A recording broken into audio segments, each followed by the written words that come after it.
and you add to that mix all that COVID money that was just dispersed very loosely. Like candy, yeah. And, the hundreds of millions that have been defrauded here, $1 billion, is just astonishing.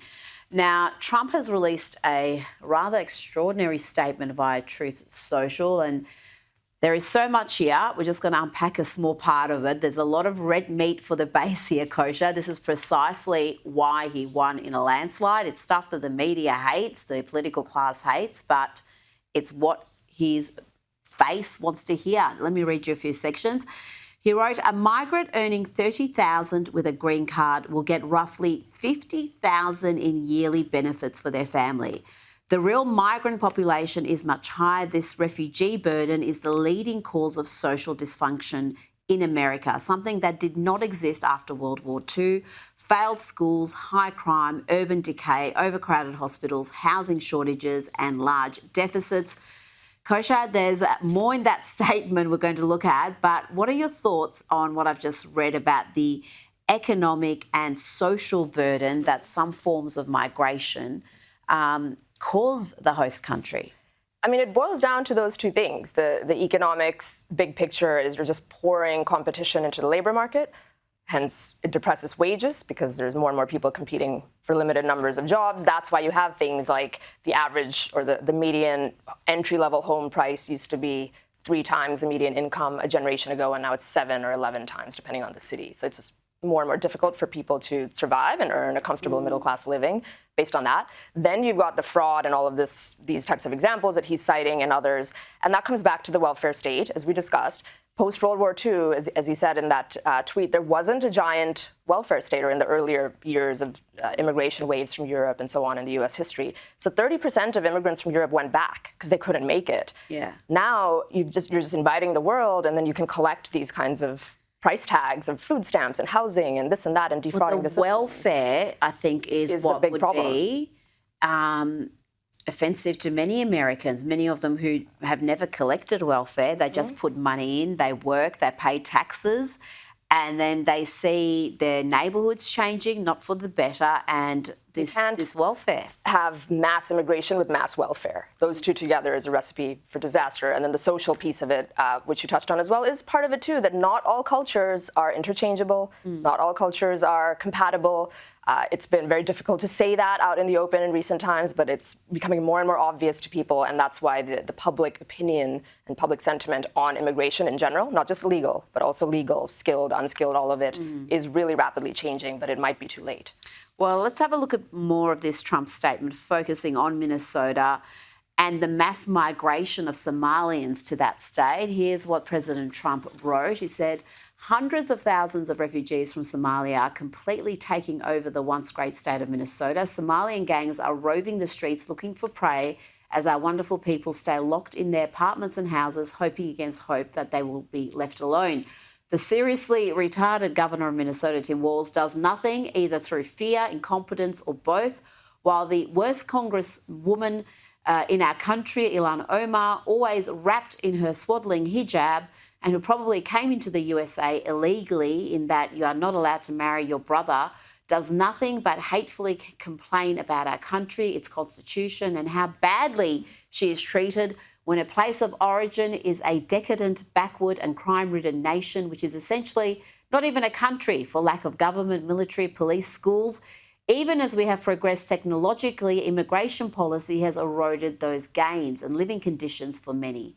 I will permanently pause migration from all third world countries to allow the US system to fully recover, terminate all of the millions of Biden's illegal admissions, including those signed by Sleepy Joe Biden's auto pen, and remove anyone who is not a net asset to the United States or is incapable of loving our country, end all federal benefits and subsidises to non-citizens of our country. Kosha, a lot there. All the focus has been on the assessment of Tim Walz being, and I quote, seriously retarded, but there are some major policy announcements in that statement, and they followed through with that. Huge. And he sent that out on Thanksgiving Eve. Yeah. So it was this barn burner. Happy Thanksgiving. We're enjoying the weekend. Some of it, I would say, to his base was a bit surprising that it hasn't been done already. So, you know, when he said in there, we're going to cut benefits, these types of welfare benefits to illegals and non-citizens. A lot of people thought that had kind of been done from when he signed that flurry of executive orders on day one. But be that as it may, that is why he won in a landslide. He single-handedly changed the whole conversation around immigration when he came into the political arena in 2015.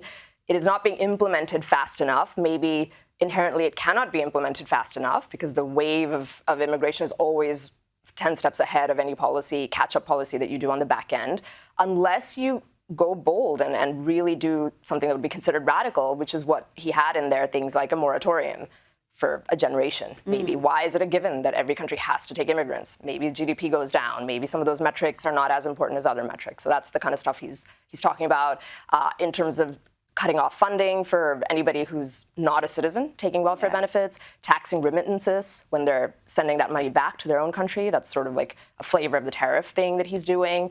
And also, I think the last thing is if you are found criminally liable for something, should immigration status be on the table? So not just that you go to jail or you have a fine, but visas being revoked.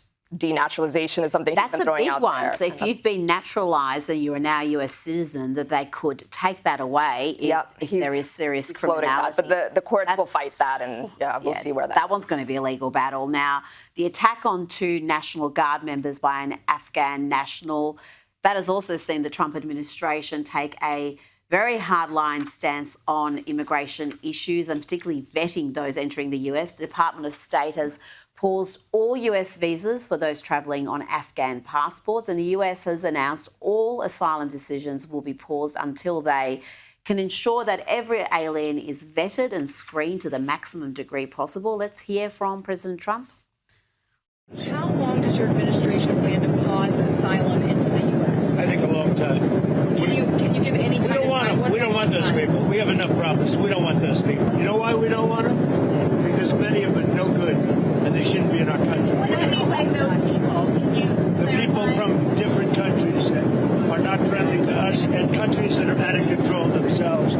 Countries like Somalia that have virtually no government, no military, no police. All they do is go around killing each other. Then they come into our country and tell us how to run our country. We don't want that. It is just such a dramatically different approach to what we've seen in this country from both sides of politics, what we've seen in the UK. You could say Nigel Farage, who's leading in the polls, has got that Trump flavour now in what he says, but that is unashamed, bold. The Republicans must feel that they're on safe ground on this issue. They are. Public polling has completely shifted, as we were saying, in favour of it.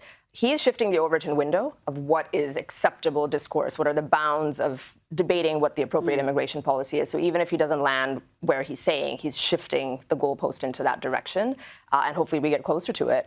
Some would say, instead of banning all, quote, third world country immigrants, is ban everybody. Do a moratorium, because then you get out of this framing of, oh, you're being racist or you're attacking one country over another. Just ban it all and live with the consequences of GDP or skills gaps and all that. He's not into that because he does want to bring in skilled migrants, and that there's been conflict within his base over that policy. Like the Chinese students, he stuck up for them and paid a price for it politically. So you're right, he's not quite that bold, but he's definitely shifting the discussion.